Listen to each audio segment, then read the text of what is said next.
নমস্কার, আমি মধুশ্রী আর আপনারা দেখছেন আমার channel tale of trails by MDB. Thailand সিরিজের আমার আজকের ভিডিওতে আপনাদের নিয়ে যাব ব্যাংককের কিছু ফেমাস জায়গায়। আমার হোটেল ছিল খাও সান রোডে। ঝলমলে সকালে একটা রেস্টুরেন্ট থেকে ব্রাঞ্চ সেরে বেরিয়ে পড়লাম। ভিডিওটি শুরু করার আগে যারা আমার চ্যানেলে নতুন তাদের সাবস্ক্রাইব করার অনুরোধ করছি, আর পাশে থাকা বেল আইকনটাও প্রেস করে রাখতে পারেন নতুন ভিডিও নোটিফিকেশনের জন্য। ব্যাংকক সিরিজের আমার বাকি ভিডিওর লিংক দিয়ে রাখলাম ডেসক্রিপশন বক্সে। আর কথা না বাড়িয়ে চলুন এবার বেরিয়ে পড়ি। ব্যাংককে আমার সবচেয়ে পছন্দের ভেহিকল ছিল টুকটুক। চারদিক খোলা, একদম ছিমছাম একটা ব্যাপার। উঠে বসতেই হাওয়া কেটে এগিয়ে চলল। রাস্তায় পড়ল গ্র্যান্ড প্যালেস। তবে আমি প্রথমে যাব ওয়াট আরুন। গ্র্যান্ড প্যালেসের পিছন দিকের একটা ফেরিঘাট, নাম থা টিয়েন পিয়ার। সেই ফেরিঘাট থেকেই শাও ফ্রায়া নদী পেরোলেই ওয়াট আরুন।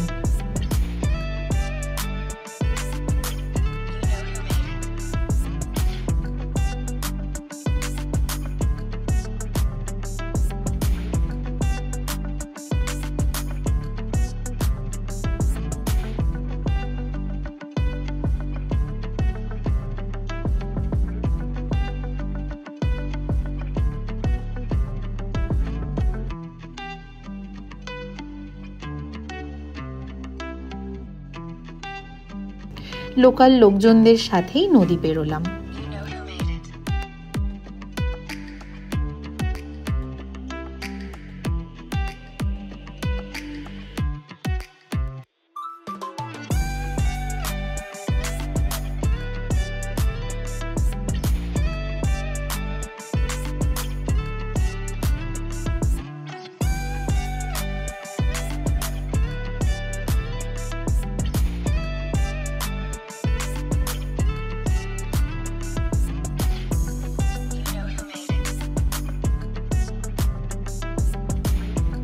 পিয়ের থেকে বেরিয়েই ওয়াট আরুনের এন্ট্রান্স।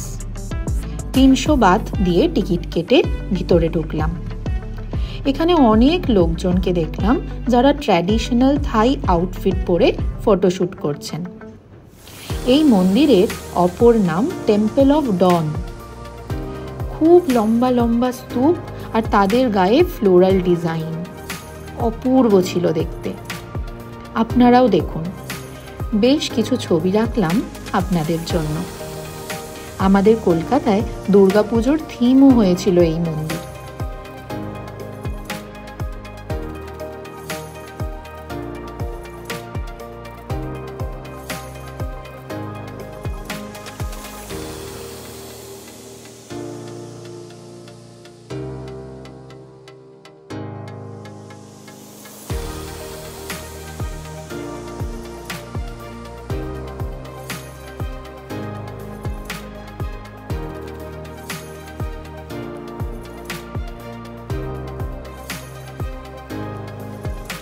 সবটা দেখে আবার একইভাবে ফিরে এলাম।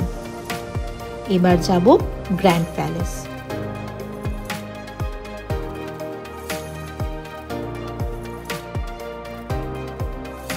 টিকিট কেটে ভেতরে ঢুকলাম। টিকিটের দাম পড়েছিল 500 বাত। গ্র্যান্ড প্যালেসের ঘোরার জন্য ম্যানুয়াল গেট থেকেই দেয়, আর সাথে একজন গাইড। তবে গাইড ছাড়াও আপনি ঘুরতে পারেন। ম্যানুয়াল দেখে বুঝলাম বিশাল এই জায়গায় ঘুরতে অন্তত 2 থেকে 3 ঘন্টা সময় লাগবে। আর তারপর একটা গাড়িতে আমাদের নিয়ে যাওয়া হবে থাই ট্র্যাডিশনাল ডান্স দেখানোর জন্য। সবটা ঘুরবো আর আপনাদের সাথে শেয়ার করে নেব আমার অভিজ্ঞতা। দেওয়ালে মুরাল পেন্টিংয়ে ফুটিয়ে তোলা হয়েছে বিভিন্ন পৌরাণিক গল্প। আগে সেগুলোই দেখলাম। পুরোটা হাতে আঁকা, দারুণ।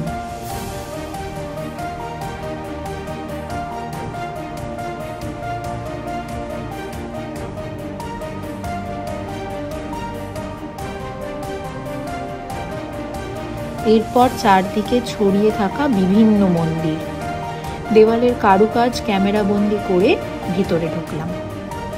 অনেকে বসে আছে, আমিও বসলাম কিছুক্ষণ।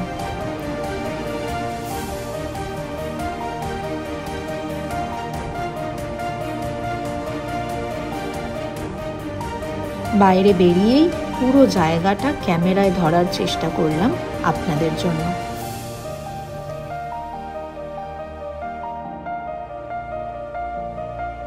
এবার মেইন অ্যাট্রাকশন, এমারেল্ড বুদ্ধা। যদিও ভিতরে ফটোগ্রাফি অ্যালাউড নয়, তাই আমিও বাকিদের মতো বাইরে থেকে ছবি ভিডিও করলাম। এরপর ক্যামেরা বন্ধ করে ভিতরে গিয়ে দেখলাম অনেকটা ওপরে বসানো অপেক্ষাকৃত ছোট একটা গাঢ় সবুজ রঙের বুদ্ধ মূর্তি, অসম্ভব সুন্দর। আরো কিছুটা এগিয়ে গিয়ে একটা গেট পড়ল, আর এনারা দুজন সেই গেটের দ্বাররক্ষী। নাম সূর্যাপদ আর মায়ারাও। এনারাও পৌরাণিক যুগ থেকে আছেন। এনাদের অতন্দ্র পাহারা পেরিয়ে এবার এসে পড়লাম রাজার বাড়ি। সত্যি রাজার পরিবার এখানে থাকেন কিনা জানি না। অনেকটা জায়গা জুড়ে সবুজ কার্পেটের মতো ঘাস আর সুন্দর করে সাজানো কিছু গাছ, আর তার পাশে সুবিশাল প্রাসাদের মতো কিছু বিল্ডিং। থাই আর্কিটেকচারের এ এক উৎকৃষ্ট নিদর্শন। আপনারাও দেখুন।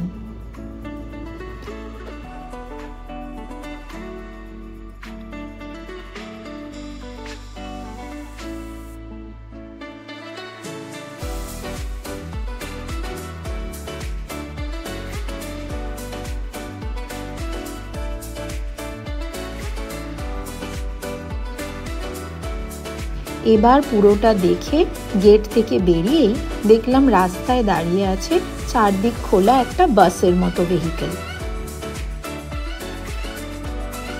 ফুরফুরে হাওয়া খেতে খেতে কিছুক্ষণেই পৌঁছে গেলাম রয়্যাল থিয়েটারের সামনে।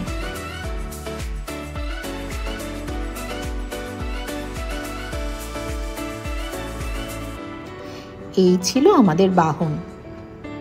থিয়েটারে ঢুকে বসার কিছুক্ষণ পরেই থাইল্যান্ডের বিভিন্ন প্রভিন্সের আঞ্চলিক নৃত্য শুরু হলো। একটা দারুণ সুন্দর পারফরমেন্সের সাক্ষী রইলাম আজ। এটা কোনোভাবেই মিস করা যেত না। মন ভরে গেল।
থিয়েটার থেকে বেরিয়ে কিছু দূর হেঁটে যেতেই রাস্তায় পড়ল ডেমোক্রেসি মনুমেন্ট। অবশেষে গুটি গুটি পায়ে ফিরে এলাম খাও সান রোডে। আজ আমার ব্যাংককে শেষ দিন। কাল যাব ব্যাংককের সর্বোচ্চ পয়েন্ট মানে চিয়াং মাইয়ের উদ্দেশ্যে, আর তার বিবরণ নিয়ে আসবো আমার পরের ভিডিওতে। ততদিন ভালো থাকবেন, সুস্থ থাকবেন আর দেখতে থাকবেন আমার channel tale of trails by MDB.